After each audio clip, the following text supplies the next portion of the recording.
શું નામ તમારું? અરવિંદભાઈ. અરવિંદભાઈ, આજે તળાવનું જે પાણી છોડવામાં આવ્યું હતું કેટલો સમય થયો? એ 3 મહિના થયા. જ્યારે તળાવમાંથી પાણી છોડવાનું હતું ત્યારે ગ્રામ પંચાયત તરફથી તમને કંઈ જાણ કરવામાં આવી હતી? કોઈ જાણ સરપંચ તરફથી, તલાટી તરફથી કોઈ જાણ નહીં કરવામાં આવી? નહીં કરી. એટલે જાણ કરવા વગર જ પાણી છોડવામાં આવ્યું? કાયમ જ છોડી દે જાણ કરવા વગર જ. એવું છે. તો આ જે તળાવનું પાણી જ્યારે છોડવામાં આવે છે એ પાણીથી તમારા ખેતરમાં શું નુકસાન થાય? ભાત જેનું મરી ગયું છે બધું. ભાત મરી ગયું છે. અને તમારા પાછળ જે તમારું ખેતર દેખાય છે એમાં પાણી હજુ પણ ભરાયેલું છે, એટલે ખેતી થઈ શકે એમાં? નહીં થાય.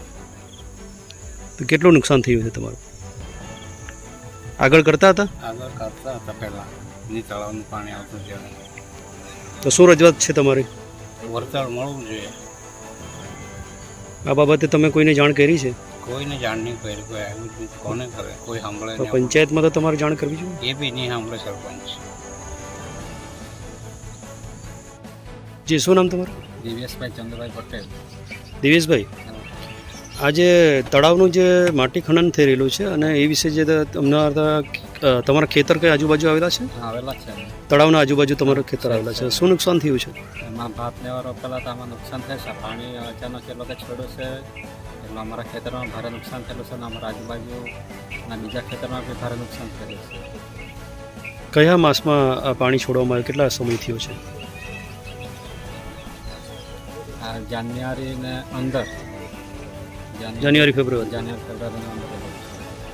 એટલે ભર ઉનાળે ગરમીના સમયમાં પાણી છોડવામાં આવ્યું છે. તો આ વિશે કોઈને રજૂઆત કરી છે તમારું જે નુકસાન થયું છે? અમે રજૂઆત હમણાં તો પ્રાંત સાહેબને હમણાં એ જ કરી છે. કઈ તરીકે કરી છે? એટલે લેખિતમાં કરી છે કે મૌખિકમાં કરી છે? લેખિતમાં જ કરેલી છે. પ્રાંત સાહેબ તરફથી શું જવાબ મળ્યો છે? આ જો જવાબ અમને કંઈ આપ્યા નથી. આ માટી ખનન વિશે બી અમે આરટીઆઈ દ્વારા માહિતી લીધી છે. એમાં બી આ બોગસ ઠરાવ એ લોકો કરેલા છે ને અમને જાણ બહાર જ આ લોકો બધું કામકાજ કરેલું છે. તલાટી સાહેબ ને સરપંચ સાહેબ ને પાણી બી એ લોકો એની આ જે એમાં લાગતા વળગતા વિભાગ રહે એની પરમિશન લીધેલી છે કે નથી લીધેલી એની બી અમને માહિતી આપી આજ દિન સુધી નથી. અને આ વિશે તમે પ્રાંત સાહેબને તમે રજૂઆત કરી છે? કરેલી છે. ચંદુભાઈ, આપણે જે ગ્રામ પંચાયતની જે તળાવ વિશેની જે માહિતી તમને ખરી? અમને કાંઈ ખબર નહીં. અને જે ગ્રામ સભા જે હમણાં 24 તારીખની ગઈ છે એ ગ્રામ સભામાં તમે ગયેલા હતા? એમાં કંઈ નહીં. એમાં તો આપણને કંઈ નહીં. પણ ઘરવેરો ભરવામાં ગયેલો એટલે ઘરવેરો ભરેલી મેં ઘરવેરો તમે ભરવા માટે ગયેલા હતા ત્યારે કોઈ સહી કરાવી હતી તમને? હા, સાઈન કરાવેલી મારે. પણ સહી કરાવી એ બાબતમાં તમને કોઈ તલાટી તરફથી કોઈ જાણ કરવામાં આવી છે? કોઈ જાણ કરવાનું કંઈ નહીં. સહી કરી દેવું. સાઈન કરાવેલી. પૈસા આપી દીધા. પૈસા? હા, ઘરવેરાનો પૈસા. હા, ઘરવેરા. એટલે આ જે ગામ જે મોટા પોંડા વિસ્તારમાં જે તળાવ આવેલું છે એ બાબતમાં ઠરાવ જે થયેલો છે એ બાબતમાં તમને કોઈ જાણ કરવામાં આવી છે? ના, આપણને કંઈ ખબર જ નહીં. તો તમારી સહી જે કરવામાં આવી છે એ કઈ રીતના કરવામાં આવી છે? અમને કંઈ ખબર નહીં.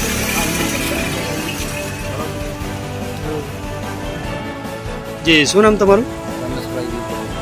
રમેશભાઈ, આજે મોટા પોંડા ગ્રામ પંચાયત વિસ્તારમાં જે તળાવ આવેલું છે એ જે તળાવનું જે પાણી છોડવામાં આવ્યું હતું કેટલા સમયથી?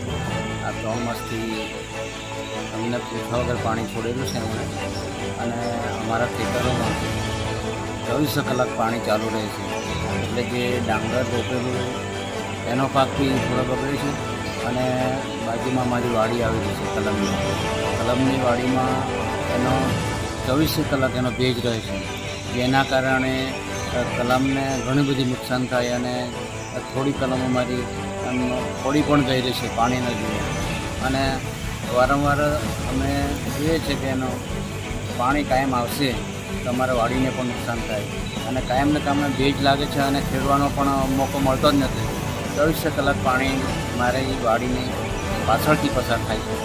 એટલે ભેજના કારણે વાડી ખેડવાનું કે પછી ડાંગર હોય કે ગમે તે કઠોળ તો થતું જ નથી પાણીને લીધે. એટલે અમને અમારે ઘણું બધું નુકસાન થાય છે અને અમને જો અમારી પરવાનગી લીધેલી હોત તો અમે ડાંગર પણ નહીં રોકે કે પાણી આવવાનું છે એવું અમને ખબર પડે, પરંતુ અમને કશી જ ખબર નથી. અને એટલે આ બાબતે કોઈ જાણ કરી નથી હા, તમને? જાણ કરી નથી. એના મરજીમાં આવે તેમ પાણી છોડવામાં આવે છે, એટલે અમને ઘણું નુકસાન થાય છે. તો આ બાબતે તમે કોઈને રજૂઆત કરી છે? કોઈને રજૂઆત તો કરી નથી.